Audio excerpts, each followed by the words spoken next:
Forrest Blakk, thank you so much for joining me today. How are you, sir? I'm doing very well, thank you. Thanks for having me. Absolutely. If you love her, you can hear it on this station, stream it anywhere you get music. Such a big, big song. And before we get into the regular Q&A, just got to say, big day for you as the remix collaboration with Meghan Trainor releasing today. It sounds phenomenal. How exciting is it for you as an artist to have someone as wildly talented as Meghan Trainor, say, look, I want to be a part of this. It wasn't something that, hey, we're going to pair you guys up and you do this. Like, she heard the record and said, I need to be a part of this. What's that like for you? It's crazy. Even like the thing is, as you're saying it, I'm like, did that really happen? Did it really? Because you're saying it and I believe it. It happened. No, it's like, to be honest, every single day it's been a pinch me moment. And it's funny because I did an interview not too long ago where someone was like, who's the biggest celebrity who slid into your DMs to like let you know they love the song? And at the time, there's been people, but like nothing that I was like, well, this would be crazy. It's not like, Justin Bieber hit me up and was like, dude, great job, like, go Canada. So and then that Friday, literally Megan slid into my DMs and was like, I am your biggest fan. She's like, I love the song. And I was like, well, and it took me a second. I had to go to my girlfriend. Like, you're like, is this a real account? Like, yeah, because you don't know, you're like, yeah. Because I've had people like hijack, like make fake accounts for me. So I'm like, is this real? Like, I'm like, and then I'm like, 11.8 million followers. I'm like, yeah, that's real. And then she's like texting me, and I was like, what is happening? So I'm texting with Meghan Trainor. I'm looking at my girlfriend. I'm like, I don't know. And she's like, I love the song so much. And then she just sends me a version with a second verse written and her singing on all the choruses. And I was like, it's done? Like, you did this? Like, it's over? Man, blew my mind. Like, wow. I'm sure, it's probably more so because, to your point, she's in your DMs. She's sending you a finished thing. It's not an email from your management team or the label saying, hey, we want to get you guys together to work on this. When can you Zoom? It's like, hey, I'm going to DM you on Instagram or Twitter. Here's a link to a finished product. Yeah. And she was like, my whole family like is making me do this for sure. Like, they love the song so much. Like, even last night when it came out, there she is on her Instagram stories with her husband and her newborn baby. And this is the thing too, like, she just had a baby. Yeah. Yeah. So like she's Superwoman. She has a baby and she runs into a studio and cuts the vocal on my song and writes a verse like that. That's amazing. And then so anyway, she's on Instagram last night. She's like dancing with her kid and her husband. And I'm like, again, like I'm just like, what is happening? That's crazy. You're attached to all these great moments in her life, obviously the birth of her first child, and now you're a part of that in some way. The only way you get even more so, I think, is if, they just name the child Forrest or use it as a middle name. I'm pretty sure they're going to do that. I mean, it's inevitable at this point. So Forrest Trainor. That's a great name. Great. In the 90s, you absolutely saw this. There was this weird phase where everybody was... I was born in 1996. So you're a part of it. You remember the phase where singers and songwriters were trying to get the next wedding song, the song that for the next 30 years is going to be everyone's first dance. And there were a few of those that still get played. But I've seen lately a trend where there's a lot of great ballads that are kind of this situation where, like, I messed up, the next person needs to do better, or I need to do better the next time. Is it weird to add a dance for the bride and her most recent ex to one of these songs? Is that too odd and awkward? No, I think, this has been kind of the really cool thing about putting a song out. Like, for me, it did come from a place similar to that, where it was like, I thought somebody wanted a house. So I was working hard to get the house, not realizing that what the person wanted was maybe a house, but really what they wanted was a hug or a kiss. And it's sometimes the small moments that you kind of overlook. And that's like classic guy brain, like overthinking, trying to do the thing, it's like, like you forget to say good morning and good night because you're too busy trying to do other stuff, like to make a world. But I think that the beautiful part about it is that's become like advice even to myself now through other people and how they see the song. Mm-hmm. And so it's like, in my relationship, I'm in a great relationship, love my girlfriend. I just need to do all those things that I wrote about. And if I do that, I see that my relationship's awesome. And I see like other people being like, that is my husband, that is my partner, that is my, but other people are like, my dad would say that to the guy who's trying to date me. Mhm. And then when I'm like, wow, that's really beautiful. So I think you start putting that all together. I don't think anything's weird. I think that's the beautiful part. If you, however you choose to hear the song and however you use it is, that's, I guess, why it's working with people. They're writing themselves into the story. I love it. And I was actually, that leads to the next question, you know, in the relationship or relationships that you've had since that, you know, that inspirational relationship to the song, has it helped you be a better partner? Oh my God. Yeah.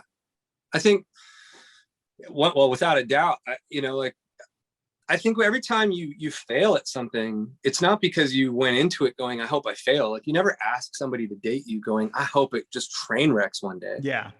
Like, you go in going, man, you're going to be it. You're so excited. But I think that wears off. And I think we put so much like pressure on love to hold us up. And you don't realize that maybe love is the entry point. It's exciting. But then how you care for something and nurture it, that becomes a different type of love. And I think that's just maybe emotional maturity. I don't know. Like, I think a lot of people get it wrong, but if you're going to get it wrong, at least try to get something right. And the next time you get another round at or another chance, you know, love is a special thing. And man, I know, like with my partner, with Tiffany, she's, you know, our whole life is like this open talking love. It's like, you know, the balance of our relationship isn't solely dependent on that feeling. It's like, hey, sometimes I don't know if I like you today, but man, do I love you still. And that's become the thing. Anyway, I could talk about her for days and days. And days. I love it. I think it's so interesting. You know, I think over the last year, a lot of people have been really forced to evaluate their relationships, you know, their friendships, their romantic relationships, because maybe you've been stuck in the same room, in the same house with people for months or weeks or days on end.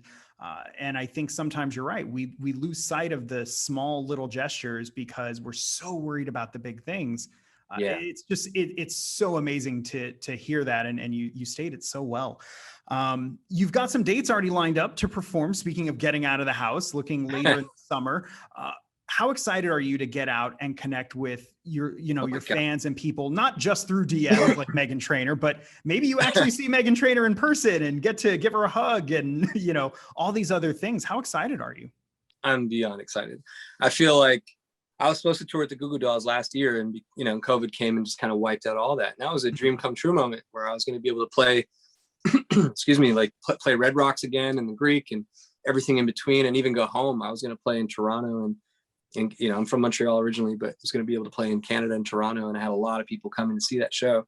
So I feel like it's kind of like a slingshot. You know, I feel like just been this constant tension of like, as soon as you can get out, and then like me sitting here with my ADHD brain being like, I'm gonna play concert on double speed. That first show back, I'm sure, is going to be just completely magical for you. Oh my God. I mean, well, look, I love concerts. I love playing them, but if I'm being like fully, you know, with full disclosure, my favorite part's after the concert. When the concert's done, I love meeting all the people. I love hearing all the stories, and I love hearing how people connected to songs or moments, or someone will come up and be like, man, I just had my first kiss with my girlfriend, you know, at your show, or someone's like, my kid just saw their first concert and it was you. And it's like, you know, like you said earlier, like you start living into people's moments. And as a songwriter, that's the coolest thing. It's like, wow, I'm the soundscape to someone's memory or moment.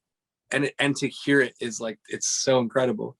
It's a really cool, like the whole thing's a cool experience. So, I mean, for me though, I am literally the last person usually to leave a venue. Like, I love the people so much. I just love connecting with them. So I'm like, it's been an incredible year in a lot of ways because I've had this time with my girlfriend, which I haven't ever had while being, you know, while doing music. I've never had this much time. And I love how much time I've had, but I miss people so much, like so much. You know, I think even that's a big blanket statement for a lot of us, you know, just getting back and connecting with people. We asked some fans to submit some questions. We got a really good one, and one that actually came up a lot. This one's from Angeli. She wants to know, if you weren't making music, what would you be doing? Whew. You always think you'll know the answer to these questions, but then every time they pop up, you're like, I don't know. I don't the know. last time I answered it was correct. I honestly, I don't know. I think that whatever I would have probably found myself in would be something to do with people. Again, you know, when I was younger, I was like, I think I thought about being a paramedic. I was like, that'd be so cool. Like I'm such a wannabe helper. I just want to help everybody, you know? And so probably something like that. Maybe I'd end up being a paramedic, or maybe like a psychologist or something, being like, let's talk about your feelings and love. Well, you know, I think it's interesting you say that, you know, you want to help people and you want to, you know, make people's lives better. And, you know, the irony is you are doing that. You know, your music is connecting people and, you know, to your point, being the soundtrack to some of these moments. So I think it's ironic that you may not be driving around in a truck with flashing lights and running into buildings, but you're still, I think, making just as positive an impact in people's lives. And I'm sure they all absolutely appreciate it. Yeah, I feel that too. I knew when I started, you know, when this started becoming a really, really big thing, and the way that the potential was there, you know, I knew what my intention was. And it's like, I remember being a kid and feeling pretty invisible. And I remember there was a few people in my life along my path that made me feel really visible and what that meant to me. And I think that, you know, when you're in my position, you know, they call it the spotlight, like you're genuinely in a spotlight. And it's like, you can also redirect that light though, you know, and I don't really need like to feed an ego. I don't need to like, hey, look at me. But it's like, who can we look at? Like, so to me, it's like every kid or person, you know, who's messaging me online and being like, here's my story. It is wild and beautiful for someone to be so vulnerable to connect to a stranger that they look up to. And I just always think like, again, somebody gave me 5 minutes of their time when I was a teenager and it changed the course of my life. So the thought that you have that, like, I don't know if it's opportunity that I would say, but maybe it's more responsibility. Like, what do you want to do with it? Because it's easy to be like, dude, I don't have time. It's another thing to be like, wow, man, like, I hear you, I see you. And then it just really makes people feel good. They're like, wow. So like, yeah, anyway, it's just, I love it, man. No, it's great. It's fantastic. Forrest Blakk, thank you so much for taking the time today to talk and to share your experience and your music. If you love her, both the original and the brand new remix with Meghan Trainor, you can hear it on this station and you can stream it wherever you get your music. Thank you so much, sir. I hope you and Tiffany are able to have yourselves a great rest of however long we're going to be stuck together. And we look forward to great big things from you this year. thank you so much. Thanks for having me. And thanks for everyone for listening. I really appreciate it.